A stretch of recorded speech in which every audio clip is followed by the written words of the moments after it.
Okay, in this video we're going to be looking at some of the challenges that face developing nations in trying to increase their living standards.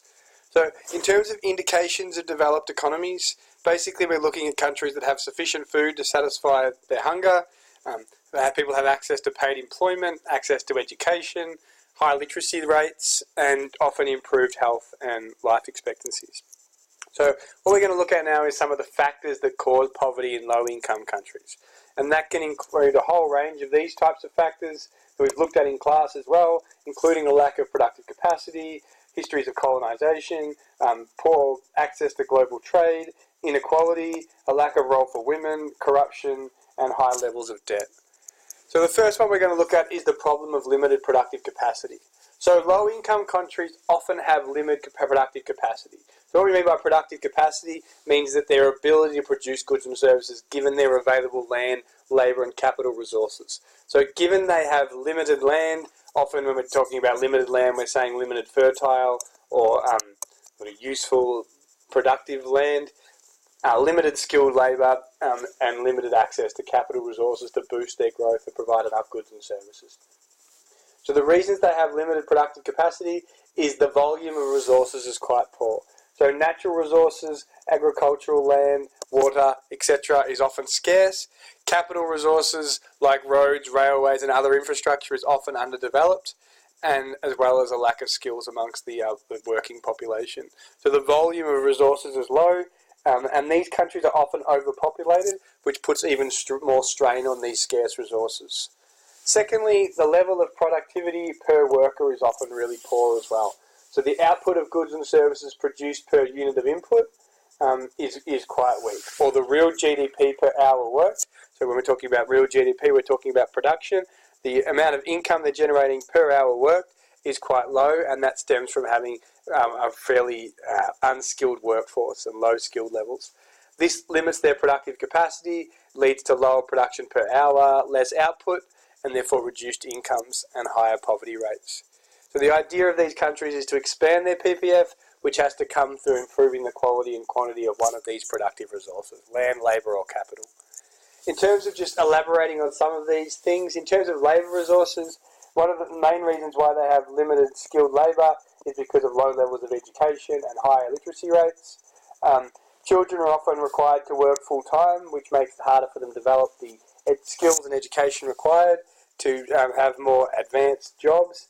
Rapid population growth often means there's insufficient resources to cater for this population, so they don't have the ability to provide enough schools to provide the education necessary for these people. There's also often many undernourished workers, so they're not able to contribute to boosting the country's capacity to produce goods and services as well because of their problems with their health. There's also high levels of underemployment, which means people aren't working as much as they would like to, which is a sign of a lot of idle resources. The countries are working a long way from their PPF because of the high level of underemployment amongst workers. In terms of capital resources, they're also quite inadequate. That's because of a lack of national savings in these countries, which leads to a lack of investment spending. So because people aren't saving enough, there's a lack of money to give to businesses and households to try and expand production. The lack of savings for investment is a reason why poor countries remain poor, and is also the reason rich countries are able to invest and grow their productive capacity as they build new infrastructure, better technology and get access to better capital. There's also a lack of tax in these countries, so not only is there a lack of savings for investment, but there's also a lack of tax, which makes it hard for the government to invest in social and economic infrastructure. The government's unable to invest in roads and schools and hospitals as well. This all leads to capacity constraints and bottlenecks within the economy, which basically means there's not enough resources to sustain the level of demand. Land resources. Many of these countries are former colonies of Europe, which means they were established to try and extract their natural resources. So they also often have large multinational companies trying to extract resources. And then there are also other countries that have significant cash crops, which they try to export to other countries to try and generate higher prices. So because of the higher profits from selling these cash crops, that's led to this instance of more monoculture production, which has led to the land becoming less fertile, which again then flows on to increased hunger and increased inequality. So there's been a bigger gap between those that are making money out of these cash crops and then others that have to now pay higher prices for these cash crops and also suffer because of the degradation of the land. The high demand for cash crops like palm oil, for example, has led to deforestation, destroying natural habitats, as well as less fertile land. So many countries near the equator often also experience natural disasters, particularly with the problems associated with climate change, and therefore because they have a lack of money to actually rebuild, that also leads to poverty as well, as housing and infrastructure is destroyed. Low savings and investment levels is another problem. So after purchasing their basic needs, often citizens in these countries have a lack of income available to save.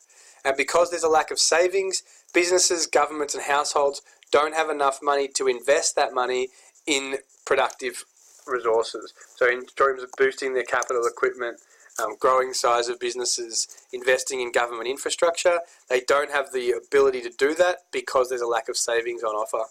It's often hard for low-income countries to borrow because they're a credit risk. So again, it makes it hard for them to borrow the money to establish better infrastructure as well. So they don't have the money from people's private savings and it's hard to borrow from overseas. Businesses are often unwilling to invest because interest costs are so high. So because there's such a high demand for loans relative to supply, it's too costly to invest, which means that citizens are often unable to borrow, and governments who decide to borrow are often crippled with increasing interest repayments. So it can be really hard for businesses to invest in better infrastructure and better technology. Low levels of investment in equipment and new technology reduces labour output per hour worked and leads to lower pays as well, and leads to therefore lower incomes and lower productivity. So it is a bit of a cycle in terms of the poverty cycle. There's low levels of output per worker, which leads to really low incomes, which means that they don't have enough money to save, and then because of the lack of savings, that leads to low levels of investment, and because inadequate savings makes borrowing credit really hard, and therefore business investment remains low, and then that flows on to poorer quality equipment and technology, which again keeps productivity low, and then because they're not productive, they're not generating high wages. So it flows all the way around from not being productive enough to generate high incomes to a lack of savings, which makes it hard to borrow, and then the lack of investment then it continues to this cycle of reduced productivity and low incomes. Thank you.